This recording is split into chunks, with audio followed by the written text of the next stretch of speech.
नमस्कार विद्यार्थी मित्रांनो, अजूनपर्यंत जर तुम्ही हा यूट्यूब चॅनल सबस्क्राईब केला नसेल तर सबस्क्राईब करा आणि बेल आयकॉन दाबा, जेणेकरून तुम्हाला येणाऱ्या पुढील व्हिडिओचं नोटिफिकेशन आपोआप मिळत राहील.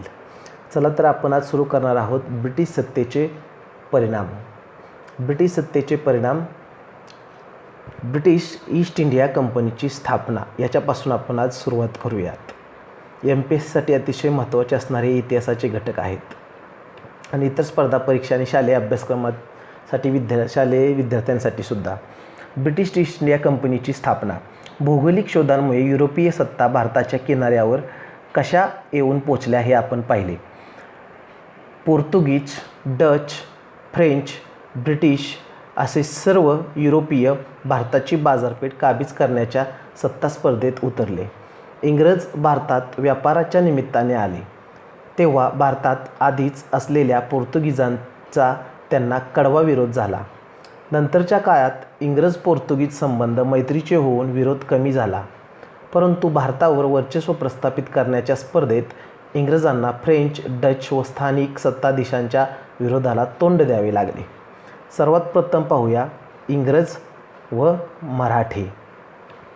मुंबई हे इंग्रजांचे पश्चिम भारतातील प्रमुख केंद्र होते. त्याच्या जवळपासचा प्रदेश मिळवण्याचा त्यांचा प्रयत्न होता, परंतु या प्रदेशावर मराठ्यांची घट्ट पकड होती. माधवराव पेशवे यांच्या मृत्यूनंतर त्यांचा चुलता रघुनाथरावाने पेशवेपदाच्या लालसेपोटी इंग्रजांची मदत मागितली. त्यामुळे मराठ्यांच्या राजकारणात इंग्रजांचा शिरकाव झाला. पहा कसा मराठ्यांच्या राजकारणात इंग्रजांचा शिरकाव झाला, तर रघुनाथरावाने पेशवेपदाच्या लालसेपोटी इंग्रजांची मदत मागितल्यामुळे. 1774 ते 1818 या दरम्यान मराठे व इंग्रज यांच्यात 3 युद्धे झाली. पहिल्या युद्धात मराठा सरदारांनी एकजुटीने इंग्रजांना तोंड दिले, त्यामुळे मराठ्यांची सरशी झाली. 1782 साली सालबाईचा तह होऊन पहिले इंग्रज मराठा युद्ध संपले.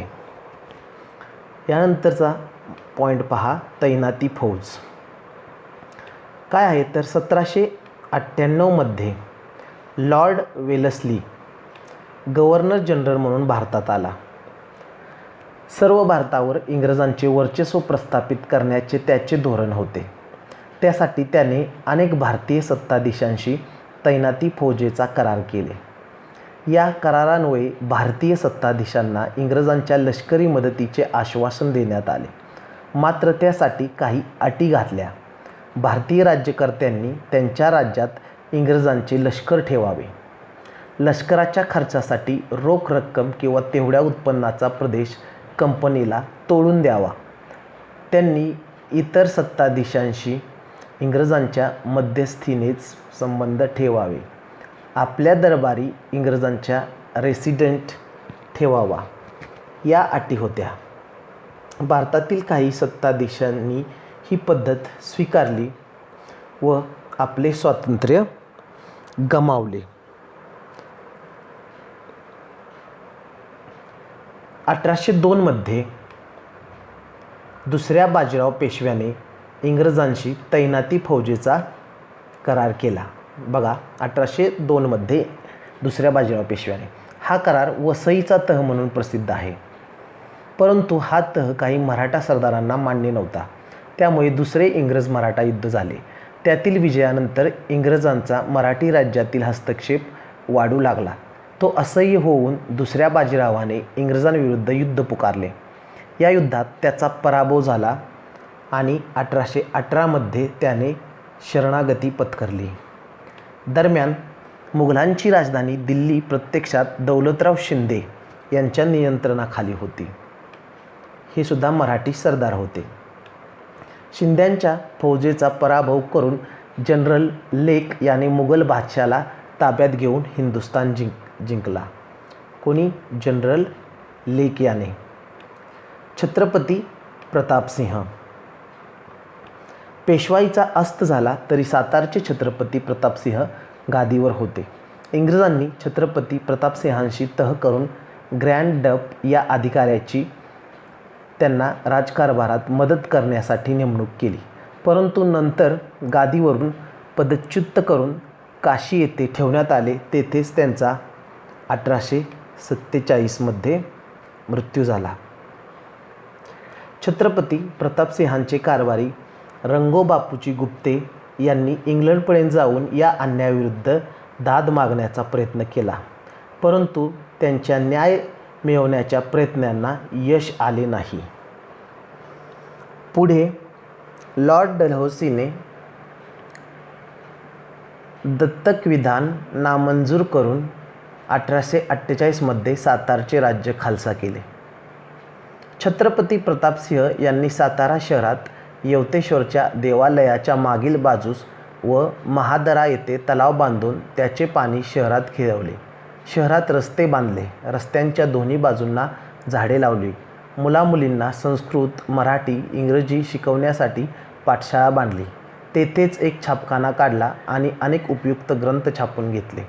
1827 साली राजनीतिविषयक सभानीती नावाचा एक ग्रंथ लिहून छापला.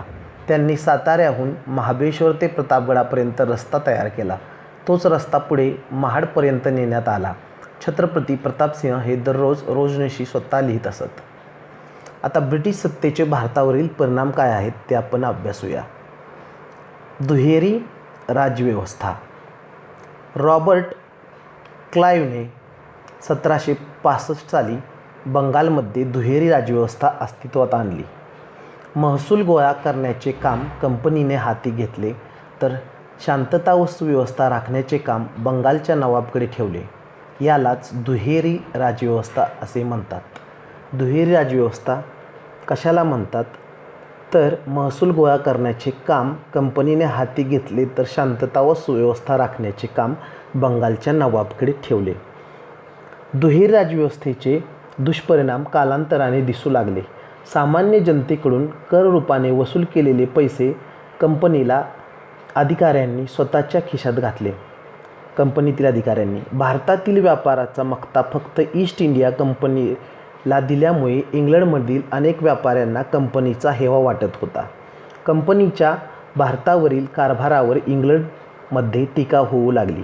तेव्हा कंपनीच्या कारभारावर नियंत्रण ठेवण्यासाठी इंग्लंडच्या पार्लमेंटने काही महत्त्वाचे कायदे केले. आता पार्लमेंटने काय कायदे केले, तर पार्लमेंटने केलेले कायदे आपण इथे अभ्यासूया. 1773च्या रेग्युलेटिंग ॲक्टनुसार बंगालच्या गव्हर्नरला गव्हर्नर जनरल असा हुद्दा देण्यात आला. या ॲक्टनुसार लॉर्ड वॉरन हेस्टिंग्ज हा गव्हर्नर जनरल झाला. लॉर्ड वॉरन हेस्टिंग मुंबई व मद्रास इलाख्यांच्या धोरणावर नियंत्रण ठेवण्याचा अधिकार त्याला मिळाला. त्याच्या मदतीला 4 सदस्यांची समिती नेमण्यात आली. 1784मध्ये पीठचा भारतविषयक कायदा मंजूर झाला. कधी? 1784मध्ये पीठचा भारतविषयक कायदा. कंपनीच्या भारतातील राज्यकारभारावर पार्लमेंटचे नियंत्रण ठेवण्यासाठी एक कायमस्वरूपाचे नियामक मंडळ स्थापन करण्यात आले.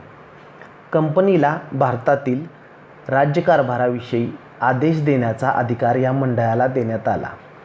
1813, 1833 व 1853मध्ये कंपनीच्या कारभारात फेरबदल करणारे कायदे पार्लमेंटने केले. अशा प्रकारे कंपनीच्या प्रशासनावर ब्रिटिश सरकारचे अप्रत्यक्ष नियंत्रण अस्तित्वात आले. इंग्रज सत्तेच्या आगमनापाठोपाठ नवी प्रशासकीय पद्धत भारतात रूढ झाली. मुलकी नोकरशाही, लष्कर, पोलीस दल व न्याय संस्था हे इंग्रजांच्या भारतातील प्रशासनाचे प्रमुख आधारस्तंभ होते. आता आपण मुलकी नोकरशाहीविषयी माहिती घेऊया. भारतात इंग्रजांची सत्ता दृढ करण्यासाठी इंग्रजांना नोकरशाहीची गरज होती. लॉर्ड कॉर्नवॉलिस याने नोकरशाहीची निर्मिती केली. मुलकी नोकरशाही हा इंग्रजी शासनाचा महत्त्वाचा घटक बनला. कंपनीच्या अधिकाऱ्यांनी खाजगी व्यापार करू नये असा नियम त्याने घालून दिला. त्यासाठी त्याने अधिकाऱ्यांचे पगार वाढवले. प्रशासनाच्या सोयीसाठी त्याने इंग्रजांच्या ताब्यातील प्रदेशांची जिल्हावार विभागणी केली.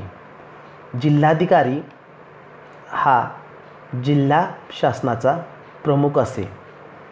महसूल गोळा करणे, न्याय देणे, शांतता व सुव्यवस्था राखणे ही त्याची जबाबदारी असे. अधिकाऱ्यांची भरती इंडियन सिव्हिल सर्व्हिसेस ICS या स्पर्धात्मक परीक्षेद्वारे केली जाऊ लागली. लष्कर व पोलीस दल. भारतातील इंग्रजांच्या ताब्यातील प्रदेशांचे संरक्षण करणे, नवे प्रदेश हस्तगत करणे व भारतातील इंग्रजांविरोधी उठाव मोडून काढणे ही लष्कराची कामे होती. देशात कायदा व सुव्यवस्था राखणे हे पोलीस दलाचे काम असे. यानंतर न्यायव्यवस्था.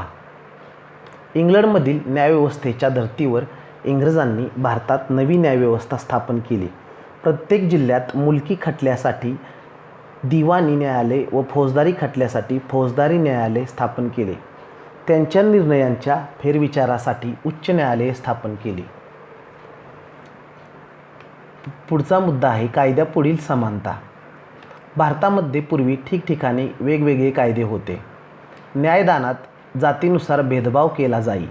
लॉर्ड मेकॉलेच्या नेतृत्वाखाली स्थापन झालेल्या विधी समितीने कायद्याची संहिता तयार केली. सर्व भारतात एकच कायदा लागू केला. कायद्यापुढे सर्व समान आहेत हे तत्त्व इंग्रजांनी रूढ केले. या पद्धतीत सुद्धा काही दोष होते.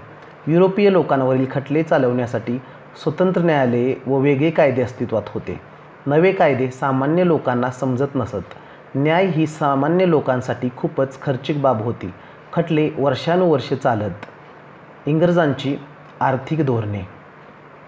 प्राचीन काळापासून भारतावर आक्रमणे होत राहिली. अनेक आक्रमक भारतामध्ये स्थायिक झाले. ते भारतीय संस्कृतीशी समरस झाले.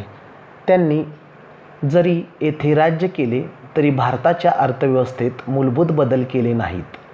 इंग्रजांचे मात्र तसे नव्हते. इंग्लंड हे आधुनिक राष्ट्र होते. औद्योगिक क्रांतीमुळे तेथे भांडवलशाही अर्थव्यवस्था रूढ झाली. या व्यवस्थेला पोषक अशी अर्थव्यवस्था त्यांनी भारतात रुजवली. त्यामुळे इंग्लंडचा आर्थिक लाभ झाला, परंतु भारतीयांचे मात्र आर्थिक शोषण होऊ लागले. जमीन महसूल विषयक धोरण कसे होते पहा. इंग्रजी अंमल सुरू होण्यापूर्वी खेड्यातील अर्थव्यवस्था स्वयंपूर्ण होती. शेती व इतर उद्योग यांच्याद्वारे गावाच्या गरजा गावातच भागत असत. जमीन महसूल हे राज्याच्या उत्पन्नाचे प्रमुख साधन होते. इंग्रजपूर्व काळात पिकानुरूप शेतसारा आकारला जात असे. पीक चांगले आले नाही तर शेतसाऱ्यात सूट मिळे. महसूल प्रामुख्याने धान्य रूपाने घेतला जाई. शेतसारा भरण्यास उशीर झाला तरी शेतकऱ्यांकडून जमीन काढून घेतली जात नसे. उत्पन्न वाढवण्यासाठी इंग्रजांनी महसूल पद्धतीत महत्त्वाचे बदल केले. इंग्रजांनी जमिनीची मोजणी करून जमिनीच्या क्षेत्रानुसार शेतसाऱ्याची आकारणी निश्चित केली. रोख रकमेत व ठराविक वेळेत शेतसारा भरावा अशी सक्ती केली. शेतसारा वेळेत न भरल्यास शेतकऱ्यांची जमीन जप्त केली जाईल असा नियम केला. महसूल गोळा करण्याची इंग्रजांची पद्धत भारताच्या वेगवेगळ्या भागात वेगवेगळी होती. सर्वत्र शेतकऱ्यांचे शोषण होत असे. यानंतर नव्या जमीन महसूल व्यवस्थेचे परिणाम. नव्या जमीन महसूल व्यवस्थेचे अनिष्ट परिणाम ग्रामीण जीवनावर झाले. शेतसारा भरण्यासाठी येईल त्या किमतीला शेतकरी पीक विकू लागले. व्यापारी व दलाल वाजवीपेक्षा कमी दराने त्यांचा माल खरेदी करू लागले. प्रसंगी शेतकऱ्यांना सारा भरण्यासाठी सावकाराकडे जमीन गहाण टाकून कर्ज घ्यावे लागे. त्यामुळे शेतकरी कर्जबाजारी झाले. कर्जफेड झाली नाही तर त्यांना आपल्या जमिनी विकाव्या लागत. सरकार, जमीनदार, सावकार, व्यापारी हे सर्व शेतकऱ्यांचे शोषण करत असत. यानंतर शेतीचे व्यापारीकरण. पूर्वी शेतकरी प्रामुख्याने अन्नधान्य पिकवत असत. हे अन्नधान्य त्यांना घरच्या वापरासाठी व गावची गरज भागवण्यासाठी उपयोगी पडत असे.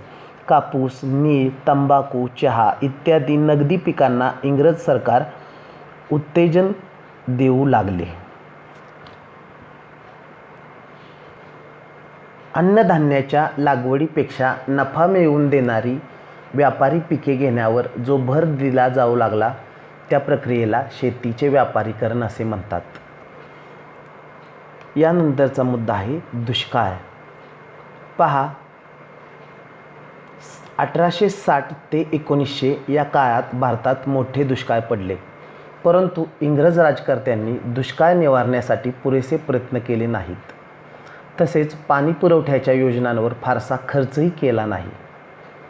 वाहतूक व दळणवळण व्यवस्थेत सुधारणा. इंग्रजांनी व्यापार वृद्धी आणि प्रशासनाची सोय यासाठी भारतात वाहतूक व दळणवळण यांच्या आधुनिक सोयीसुविधा निर्माण केल्या. त्यांनी कोलकाता व दिल्ली यांना जोडणारा महामार्ग बांधला. 1853 साली मुंबई ठाणे रेल्वे मार्गावर आगगाडी धावू लागली. 1853 साली. त्याच वर्षी तारयंत्राद्वारे संदेश पाठवण्याची यंत्रणा इंग्रजांनी भारतात सुरू केली. या यंत्रणेने भारतातील प्रमुख शहरे आणि लष्करी ठाणी एकमेकांना जोडली गेली. त्याचप्रमाणे इंग्रजांनी डाक व्यवस्थाही सुरू केली. या ठिकाणी पहा, मुंबई ते ठाणे रेल्वे 1853 साली सुरू केलेली. या सर्व सुधारणांमुळे भारतीय समाज जीवनावर दूरगामी परिणाम झाले. देशाच्या विविध भागांमधील लोकांचा परस्परांशी संपर्क वाढला. त्यामुळे त्यांच्यातील एकतेची भावना वाढण्यास हातभार लागला. भारतातील जुन्या उद्योगधंद्यांचा ऱ्हास. भारतातून इंग्लंडला जाणाऱ्या मालावर इंग्रज सरकार जबरदस्त कर आकारत असे. उलट इंग्लंडमधून भारतात येणाऱ्या मालावर अतिशय कमी कर आकारण्यात येई. तसेच इंग्लंडमधून येणारा माल हा यंत्रावर तयार झालेला असे. त्यामुळे त्याचे उत्पादन मोठ्या प्रमाणात व कमी खर्चात होई. अशा स्वस्त मालाशी स्पर्धा करणे भारतीय कारागिरांना कठीण झाले. परिणामी भारतातील पारंपरिक उद्योगधंदे बंद पडले व अनेक कारागीर बेकार झाले. भारतात नव्या उद्योगधंद्यांचा विकास. इंग्रज सरकारचा पाठिंबा, व्यवस्थापनाचा अनुभव व भांडवल इत्यादी गोष्टींच्या अभावामुळे भारतीय उद्योजक मोठ्या संख्येने पुढे येऊ शकले नाहीत. परंतु अशा अडचणीवर मात करून काही भारतीयांनी उद्योगधंद्यांची उभारणा केली. उदाहरणार्थ बघा, आपल्यासमोर सर्वात मोठं उदाहरण आहे. 1853 मध्ये कावंजी नानाभाई दावर यांनी मुंबईत पहिली कापड गिरणी सुरू केली.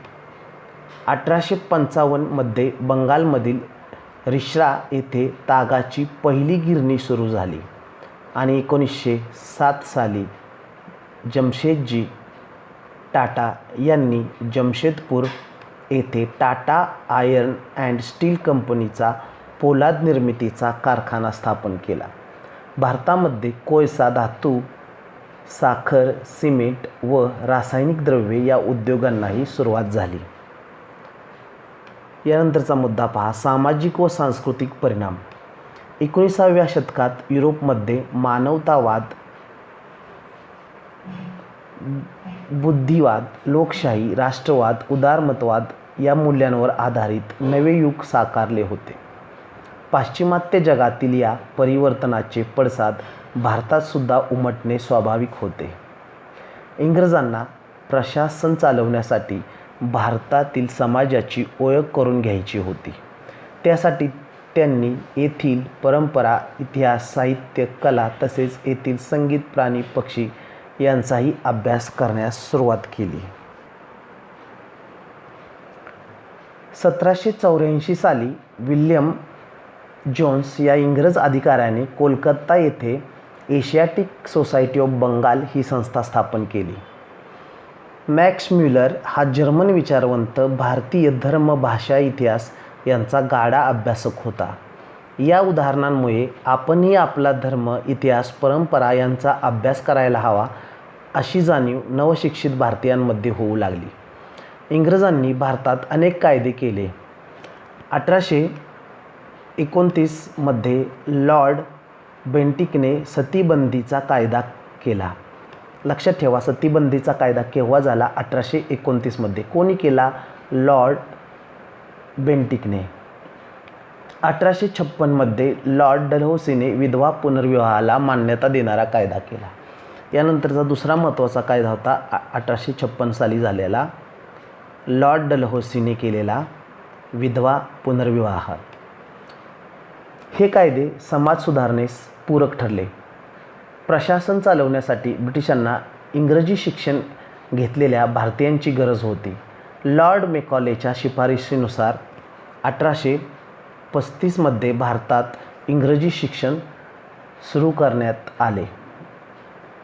नव्या शिक्षणाद्वारे नवे पाश्चात्य विचार, आधुनिक सुधारणा, विज्ञान व तंत्रज्ञान यांची भारतीयांना ओळख करून देण्यात आली. 1857 साली कोलकाता येथे मुंबई, मद्रास येथे विद्यापीठांची स्थापना करण्यात आली. पाश्चात्य शिक्षण घेतलेल्या मध्यमवर्गाने भारतातील सामाजिक प्रबोधनाच्या चळवळीचे नेतृत्व केले. अशा प्रकारे इंग्रजी सत्तेचे भारतावरील परिणाम आपल्याला या पाठात दिसून येतात. अजूनपर्यंत तुम्ही हा व्हिडिओ चॅनल सबस्क्राईब केला नसेल तर सबस्क्राईब करा आणि बेल आयकॉन दाबा, जेणेकरून तुम्हाला पुढील येणाऱ्या इतिहासाच्या पाठांविषयी, घटकांविषयी नोटिफिकेशन मिळत राहील व्हिडिओचं. थँक्यू.